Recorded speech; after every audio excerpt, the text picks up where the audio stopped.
Okay, guys, this review, I'm going to do my best to not rant because I really do want to see the positive and the negative in this and be a complete fair reviewer when it comes to watching Raw.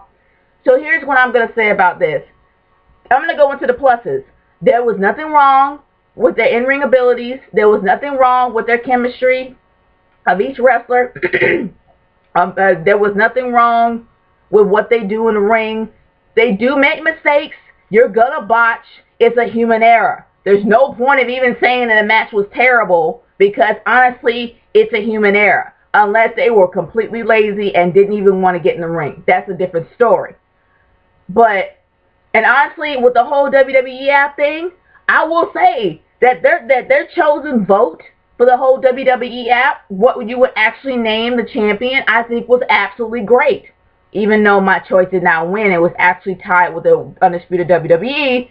But either or, it did kind of get everybody interactively, if that's a word, involved. And it was a great way to get the whole world buzzing for those that's watching the show. I think it was a great idea. I didn't like the choice. Thanks, WWE Universe, for something extremely lame like the Unified Champ. But honestly, I don't think that those were the problem. Now, going from that, and then going into the negative, and I hate to have to do this, but this is something that is really killing the show. They lack the ability to tell a good story, not only inside and outside the ring. Well, actually, let's reverse that. Outside and inside of the ring. Now, when it comes to something like a WWE, which is pretty much the whole, it's grounded in storytelling for nearly 2 or 3 decades. You want to be able to tell a good story, to have the WWE Universe, to be able to be more engrossed, involved, and invested in the characters. That is what made the whole WWE great during the Attitude Era because of awesome storylines. Don't get me wrong, they fell short in a few, but it was a few and far in between. They had great storylines with the same people. They had great storylines with different people. But the biggest issues that I have is that they're doing it in a whole hodgepodge way like a soap opera would do on primetime TV. And for those in America, you know all the greats. And you can throw practically crap in there and it would stick. And actually it will be the most highest rated show of all time for many, many years. Just as All My Children. Just as The World Turns. You know where I'm going to go from there, so I'm not going to name them all. But either or, you can throw so much crap in there and it would actually stick because soap operas are not a fixed design. It's not a finite source of creativity. You can throw anything in there, it will work. With a WWE, you have to literally mix the physical with the storyline. And that's something that's a little bit hard. But the characters that are invented by the wrestlers is what makes it a little bit easier. Now, here's my problem. Okay, you got Brodus Clay, who came out to be a heel at first with Alberto Del Rio, being Alberto Del Rio's bodyguard. Honestly, I'd rather him stay a heel, but you actually made him the corniest face of all time. And for years, he had to make that work. He had to make that work as being a face because the kids love the dancing and the kids love the Funkadactyls, and we all got this. But when you actually go and have him go against a newbie, picking on him, that's not going to have people making him a face unless you actually have an intention on separating Tons of Funk, making the Funkadactyls go on their own, making Tensai go on his own, and then you become a heel. Then okay, I'll let that slide. But if you consistently try to make him still Tons of Funk, I don't know how this is going to work, people. You've already made a part of the storyline to where he's actually kind of upset that he stole the spotlight. So I guess in my humble opinion, maybe they're going to make him a heel, so I can let that slide. But the one thing that I really can't let slide is what they did with Daniel Bryan. Daniel Bryan was kidnapped. When you actually do see a kidnapping, that means something happens behind the scenes. They messed this up with Kane, and they messed it up with Daniel. What are they going to do? Like, figure out, okay, well, we kind of skipped that, so maybe we can throw this in here. The thing is that when you actually do start something going, you got to continue to make it hot, man. And if you miss the bar, it's going to be mediocre throughout the entire week, going on up to the pay-per-view. With Daniel Bryan, they had every opportunity to make him sadistic, to make him different, because he can actually have phases of whatever the Wyatt family put in his head throughout the week. But instead, he came out to the ring after being kidnapped, mind you, normal. Came out, had a normal match against the guys that brainwashed him. Instead of him having a reaction to that, maybe towards the middle of the match, he had no reaction at all. Bray Wyatt had to come in and kind of sort of save the storyline.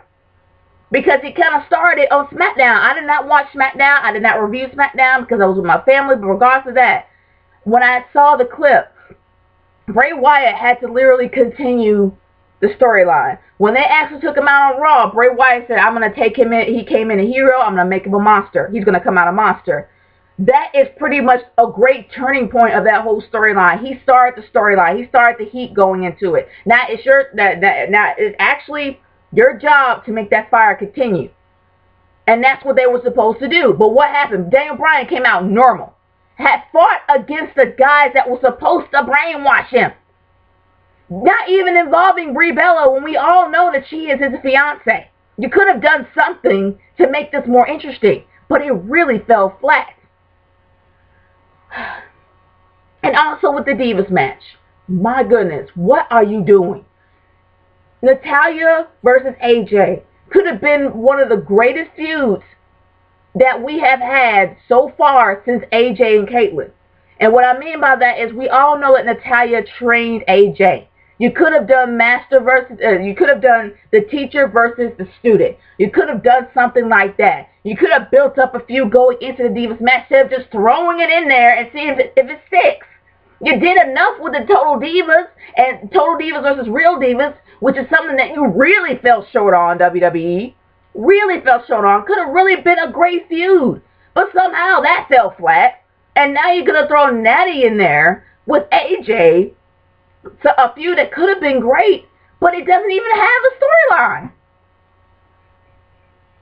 And then you have CM Punk. CM Punk is always great on the mic, but let's face it. It's all about CM Punk and Kane.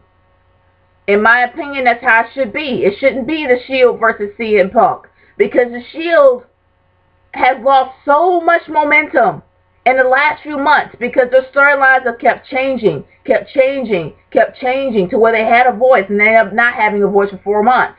And then they end up being corporate. Then they end up going rogue. And then somehow they have a voice again. All the fluctuations really did make you not care about the Shield anymore. And then when they were all champions, they did nothing with the belts. They did not motivate the people to take the belts from them. And they kept saying the Shield's a problem, but only a handful of people cared out of a giant roster. You see where I'm going at this, people? The fact is that they do not know how to tell a good story. And if they did, it would actually be a heck of a lot better. Can we go into the main event? I can talk about other matches all night, but they had the same problem, just like Kofi and The Miz. They had a huge problem. You added people that were already feuding to work together, and we knew that wasn't going to happen. And then all of a sudden, The Miz was working as a face, and people started liking him as a face, and all of a sudden he turned heel again? But let's go into the main event. The main event of the night could have been a really great time for these two to tell their stories. We all know they had bad blood. We all know that they actually have been feuding against one another for many, many, many times. But even if that happens, and that has happened more than once for more than one wrestler, people, you can't forget that now. Just because it's John Cena and Randy Orton that are wrestling right now, you can't forget that even if it's the same people, if they tell a great story, it doesn't matter. Can we say Undertaker and Shawn Michaels? They had 2 matches at WrestleMania twice. They had 2 feuds building up to that twice. And were they good? Okay, the first one was better than the other one, but either or they told a good story. Same thing with these two. The only man that actually saved this entire segment was John Cena. You can hate on him all you want, but let's face it, the guy can tell a great story. He can tell a great story, and every story that he has is coming from his heart. You can tell. And Randy Orton doesn't freaking care. He really don't. And it really does piss me off even more to see Triple H open his big fat yap and not backing off and letting these guys tell a story. He has to be in the center because he's that jealous. The same thing with Stephanie. They don't need to talk. They already own the company. They need to let their performers talk and let them tell a story. But what do? They spoke half the time. And the only person that got the storyline going was John Cena. So you can't hate on the guy. He can tell a great story. A great story. Guys, as you can see, I did my best out the rant, but at least I said some of the positives of the show. But honestly, they really do need to learn how to tell a great story in the ring to lead up to these feuds instead of just throwing these feuds together. And also for TLC, for a gimmick pay-per-view, you're doing the unified championship at TLC? This is something for your big fours. Really, it is. But whether or not you made the choice to do so, fine, whatever. But the thing is, they really do need to start telling a great story in the ring or people are going to get bored. You're going to hear more random chants. And speaking of that, and I'm not going to forget this, the one great thing that kind of saved a dull story was the commentary. The commentary can make poop into gold by just speaking alone about how shiny the poop is. They can, and literally make you excited about how shiny the poop can be. That is how it was back in the day. But these were people that wanted to be there. Examples, JBL and Jerry the King Lawler.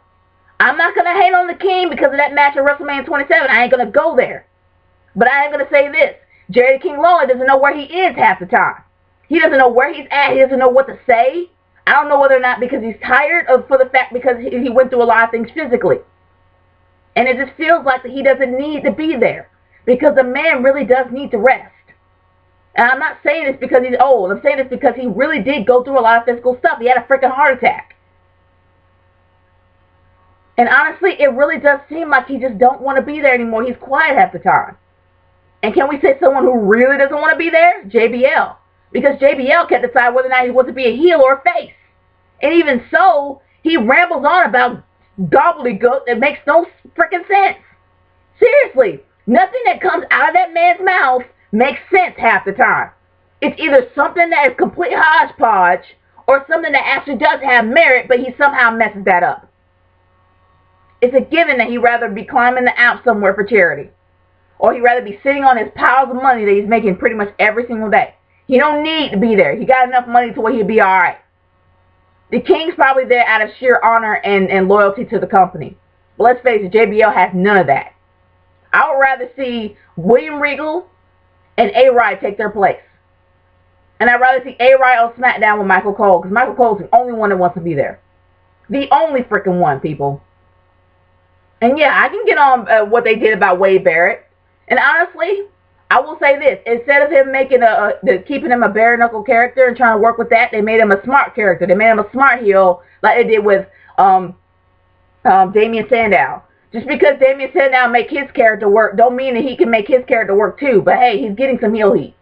So I can't really say that he's a horrible character. I miss the old bare-knuckle brawler, Wade Barrett. But let's face it, he's getting heel heat. And that's what you're supposed to do. He hasn't had heel heat in a very long time. I'm just hoping that they allow him to have a few matches that he can win so he can actually get some merit on his character. That his character won't be a complete waste.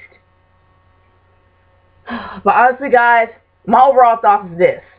You can actually put so much good wrestling ability. You can actually put so much great chemistry with the characters and the matches and all this other stuff. But if you have a crappy storyline, it's not going to go far.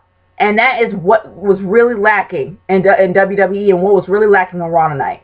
But I want to hear what your overall thoughts are. Leave a comment in the comment section below us in the video response on how you feel about Raw. Because honestly, that's my overall thoughts. They really do need to work on their storyline. And especially their outdoor and indoor storytelling. But I've ranted enough. Nash Go 30 signing off. Peace out.